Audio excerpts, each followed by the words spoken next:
Welcome to 50 Ways to Succeed at Work, where you hear stuff about ways to succeed even the most well-intentioned colleagues, advisors, careers officers and HR departments may never get around to mentioning.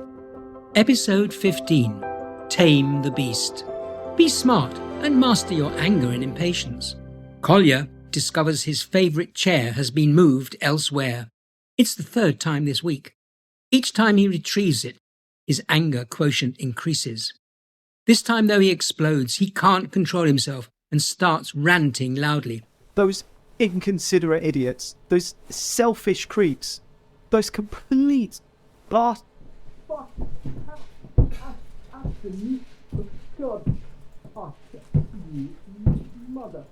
When Collier's supervisor calls him for a chat a couple of days later, he assumes it's about the project he's been working on so hard.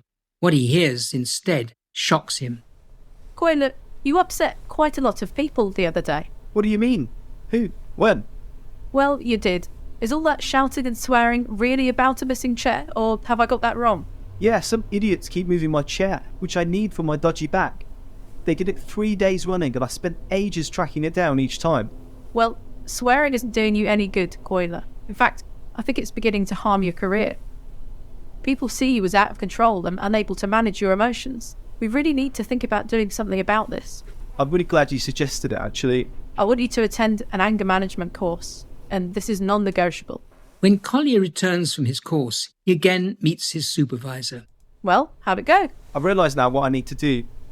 I have to express my angry feelings in an assertive, not aggressive manner. That's the healthiest way to express anger. I have to tame the beast.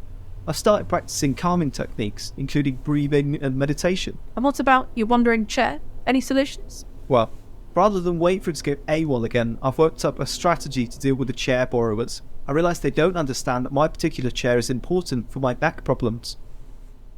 Collier puts a neatly typed, official-looking polite notice on the back of the chair, explaining that it's a unique orthopaedic chair, and please don't move it. If urgently needed elsewhere, return it quickly, please. Second, he visits several nearby colleagues, apologises for his recent public rant, and tells them why he needs his chair.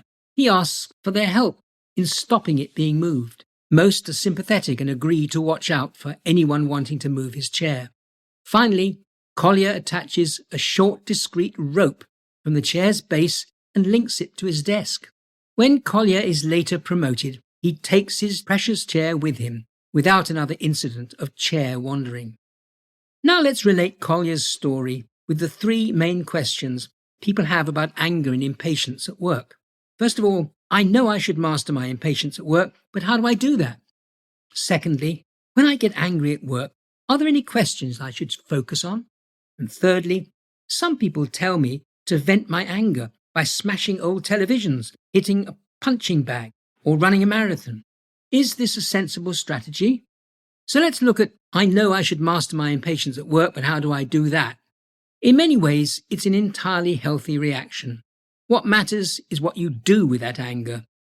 For example, it can be a powerful force for change, not just for yourself, but for others. Getting mad can spark creativity, motivate you to advocate for yourself and help you perform better in competitive circumstances. Be ready to explore the many ways of turning your anger into something useful. See, for example, the 2 TED Talks, which I've included in this talk.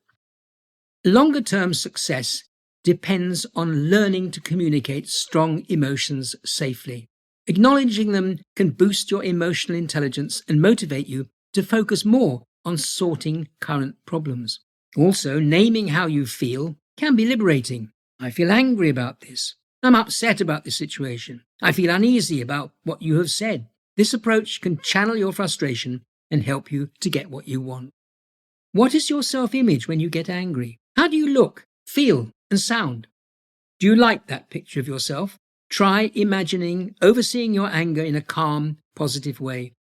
By taking a mindful approach to anger, you become more able to harness it. You reduce its power to dominate. The next question is, when I get angry at work, are there any questions I should focus on? Well, quite simply, try asking, am I angry at the right person? Is my anger getting me what I want? And is my anger out of proportion to the offence? And the third question that people worry about is, some people tell me to vent my anger by smashing old televisions, hitting a punching bag, or running a marathon. Is this a sensible strategy? While you may feel temporarily better doing something highly physical, venting in this way can lead you to have more difficulty with anger down the road.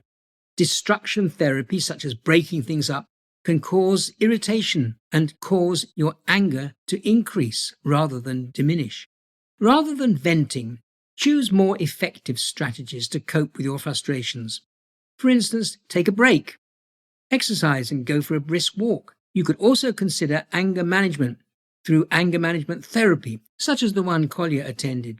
This may involve cognitive behavioral therapy, CBT, to help change your thoughts in response to anger.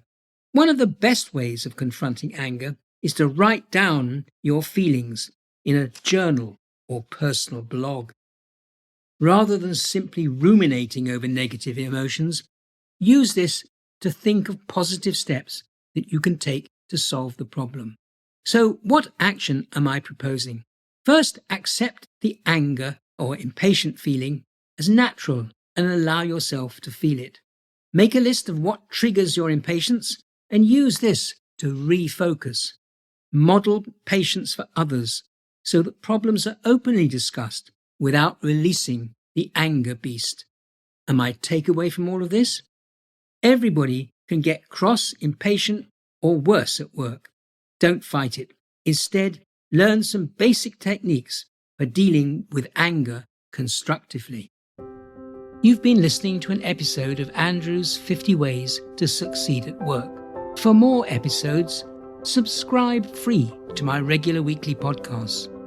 You can catch up on past ones at the 50ways.site, where you can also become a foundation member with access to e-learning units, further reading links, and the forum, where you can ask questions, share problems, and join a growing community of people who seriously want to succeed at work. Now there's a new book and an audio version called, you guessed it, 50 Ways to Succeed at Work. Buy it at Amazon or the 50ways.site.